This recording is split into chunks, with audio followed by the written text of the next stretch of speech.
Hello, welcome to the Courageous Self-Care podcast. I'm your host, Christina Marlette.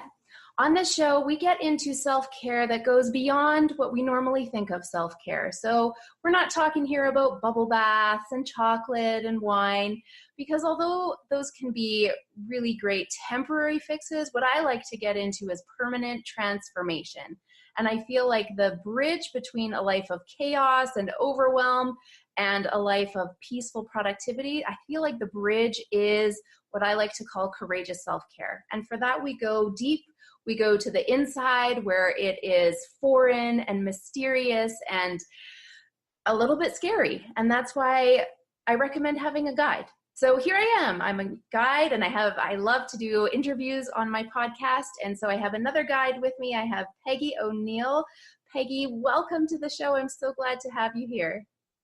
Well, I am just meeting you for the first time, Christina, and I can make a across the board statement that you are an easy to love person. Well, thank you. And I just want to say a little bit about Peggy. I met Peggy a long time ago. Well, didn't meet. I was in the audience of one of your talks, and I loved it because you talked about the courage it takes to be a 3'8" person.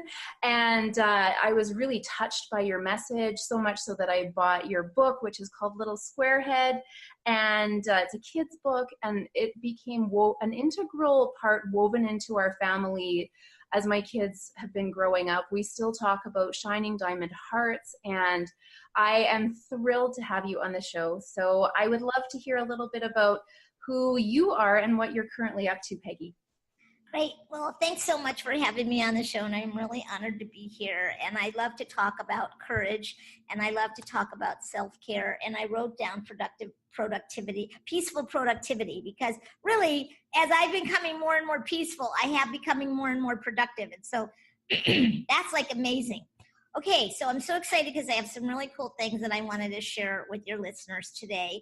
But about me, I had sort of changing careers and changing homes for a long time. I was a professional a meditation teacher, professional photographer, and then I became a psychotherapist because I got so into I needed help, and in the process of getting therapy, I found out that I was really good at it. So I became a therapist, and then I was going to give a workshop to promote my therapy work, and one of my friends, Marcy Scheimoff, invited me to a national speakers conference, and at that moment, I just sort of morphed into a professional speaker. Well, I mean, an amateur speaker at that point, but now I am a full-time professional speaker, and I've written several books, 5 now, and people can see that on my website, Peggy Speaks.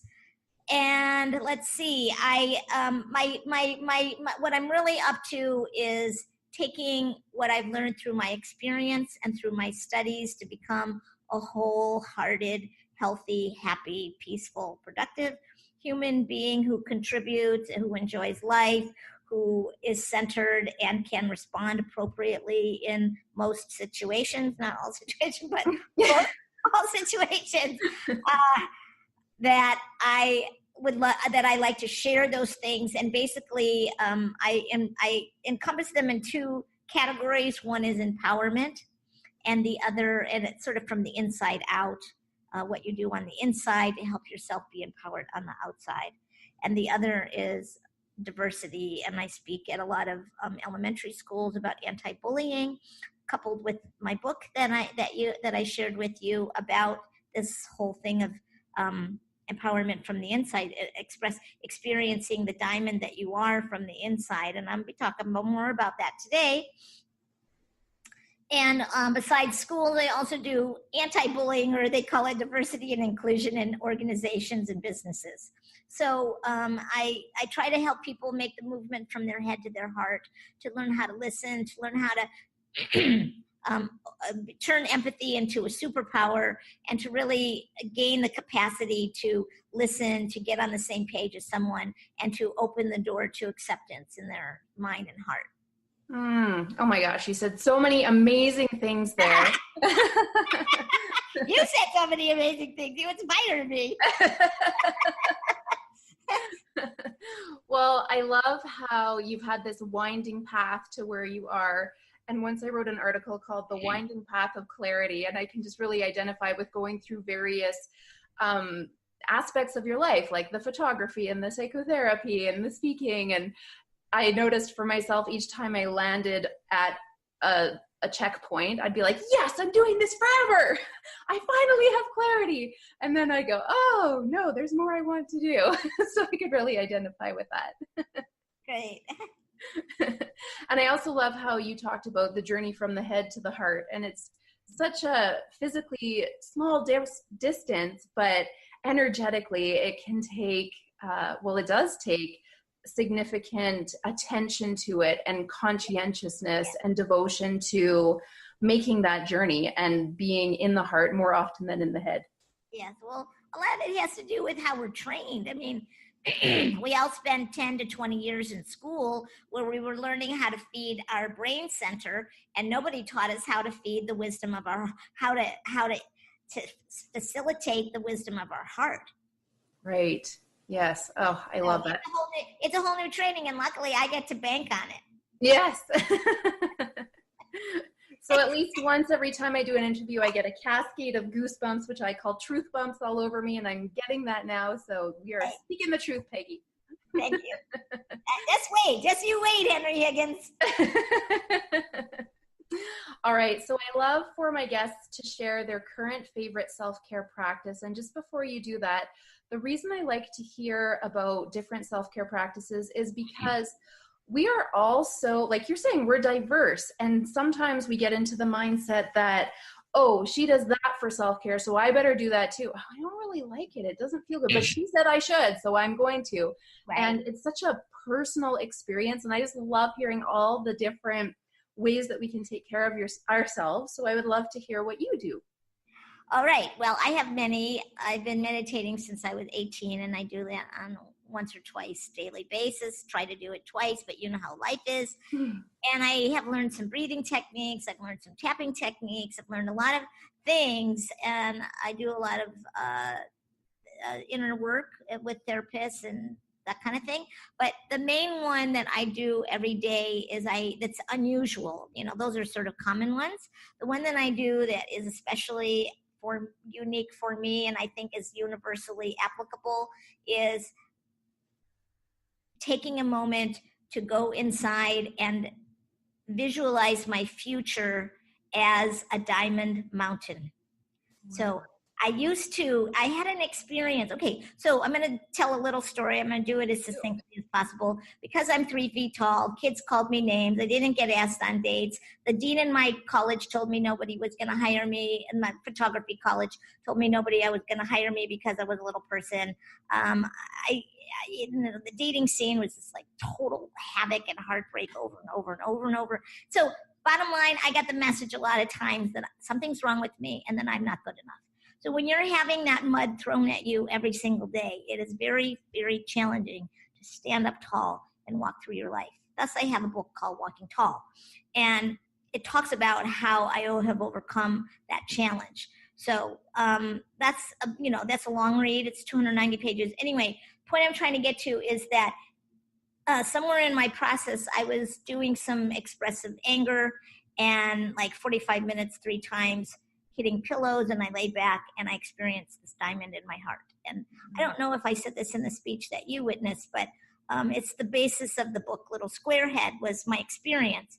And I experienced this diamond in light going out in every direction. And I knew in that moment something, I have many essential experiences, but this one was a cornerstone because in that moment, I knew I wasn't my body, I wasn't my personality, I wasn't my history, that there was something deep inside of me that was divinely perfect, beautiful, precious. And the more I identify with that, as opposed to something's wrong with me, I'm not good enough, nobody likes me, everybody hates me, I'm going to eat some worms, the more I can actually show up as this incredible divine manifestation that I was made to be. And I'm behaving in the truth as opposed to some conditioned response that comes out of fear and ignorance. So for a while, my practice was I am a diamond, but more recently, I had the experience of the diamond turning into a mountain of inner support. And so now daily, I take a few minutes to at the end of my meditation, actually, I close my eyes and I visualize and feel what it feels like to have a diamond mountain inside of me. And it gives me the strength and it gives me the self-value, of course, clarity, brilliance, wisdom, beauty, all that I can bring to share when I do open my eyes and come into relationship. I love that, Peggy. I am so grateful that you shared that because there's so much richness to what you said. And yes, we can have the standard meditative practices. And it's actually Marcy Shaimov, who I've been in her course for 6 years now. And oh my gosh. Yeah, I said to her, or she said, if you're too busy to meditate, then you're just too busy. And that is the day that I decided I am not going to be too busy to take some time and connect with silence and stillness. So I've been meditating ever since I heard her say that. And Did you tell her? Yes, yeah. You have to know that. Yes, and then this diamond, whoa, I just about fell over. This diamond mountain of support. I just love how you said that because we do have access to such inner strength and support that goes far beyond us. And to have that visual and that felt sensation inside and be able to access it on a daily basis, that just sounds so delicious. And I want to try it. Yeah, and it's so important because your teenager or teenagers might be in the separation process, so they're giving you a lot of BS, and your boss or your coworker might be on your case for something. Maybe your spouse not happy with some decisions that you've made recently. We all get difficult messages. We all get messages from the outside that who we are is not okay. And that's the time, especially, or even an illness. I mean, we feel like, why me? We get into a victim mode, or we have a big failure, or we screw up financially. We make a big mistake. Those are all times when our super ego and our critical voice is banging us down. And those are especially the times when we need to have a few moments. With the kids, I say, maybe you flip up in soccer, you have a fight with your best friend, your mom gets mad with you. When you go to bed that night, close your eyes and remember the diamond inside.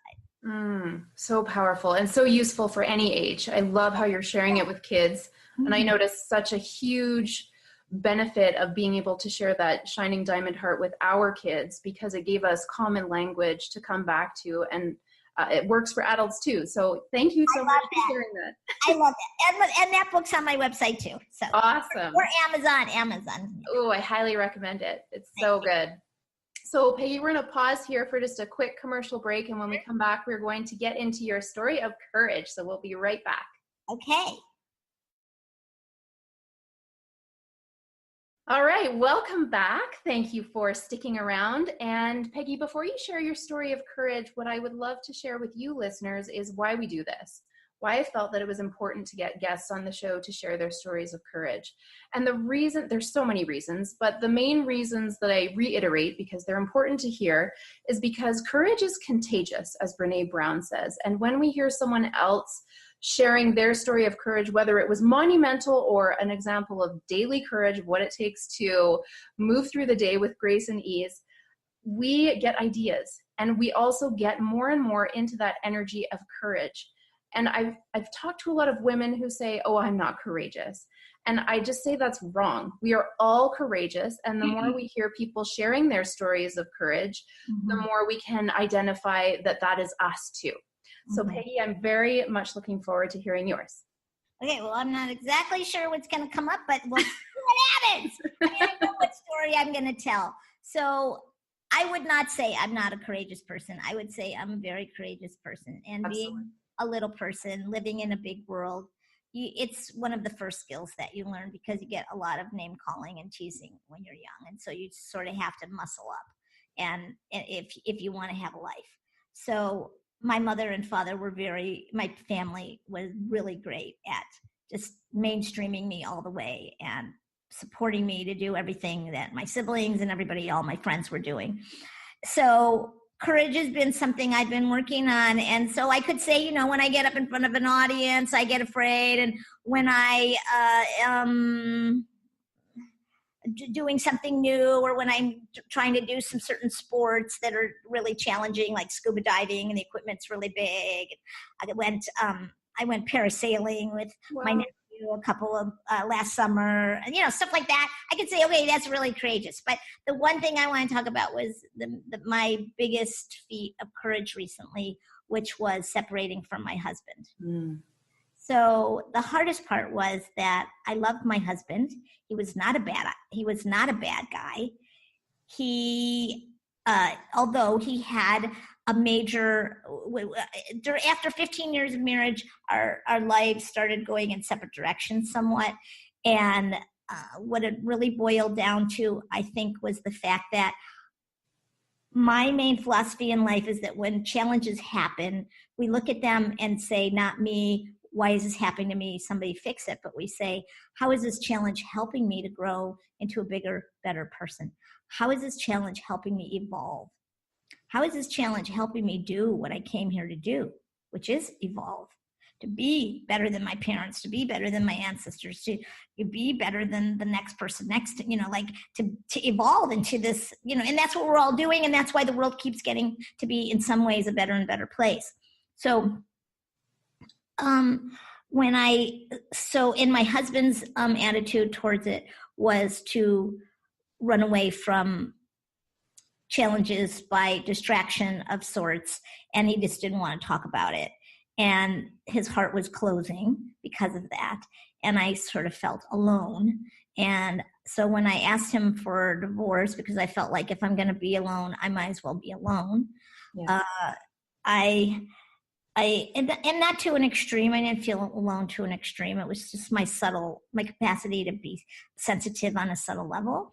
And I was like, do I want to be in the same place in 5 years? No. So, and I was 58 when I did this, and I told him, and he was totally shocked and wrecked and ruined, and basically hasn't had a friendly conversation with me since. That was 7 years ago. Wow. So the hardest part was that I kept having a voice going, you get along so well, you could go back.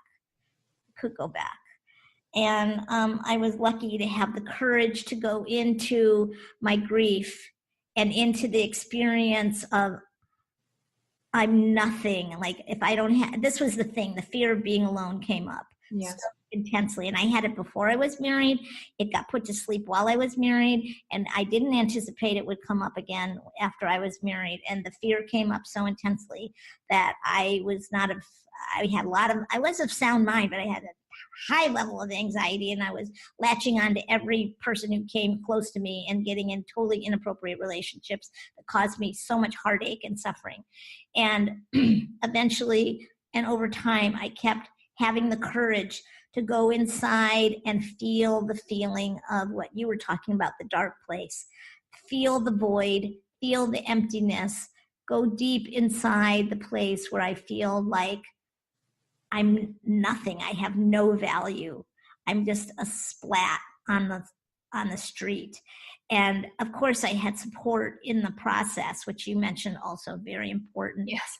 And I just want to say that this dark place is actually the place of redemption and of ascension of the phoenix. And when I went into that void of nothingness, it always transformed into a space of loving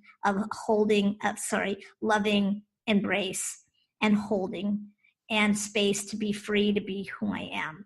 And so I would say that it took a lot of courage to continue, not just once going into that dark space, but over and over, and eventually getting to a place. Do I have much time left? Yeah, go ahead. Keep talking.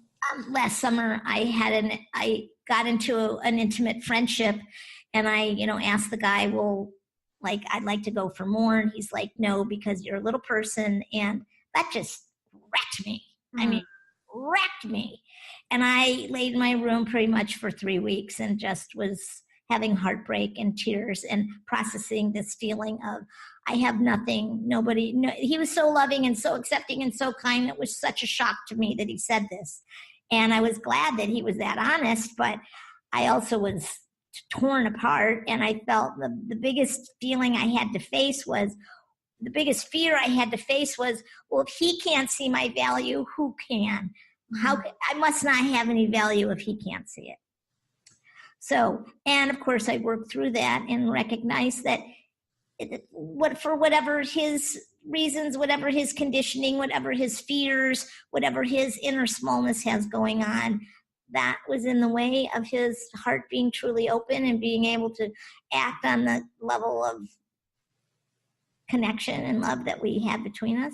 And, he's the one who lost now, is how I feel. It's his loss. Now I'm making the space for a person with that big of a heart that could make that big of leap of going against the conditioned mind.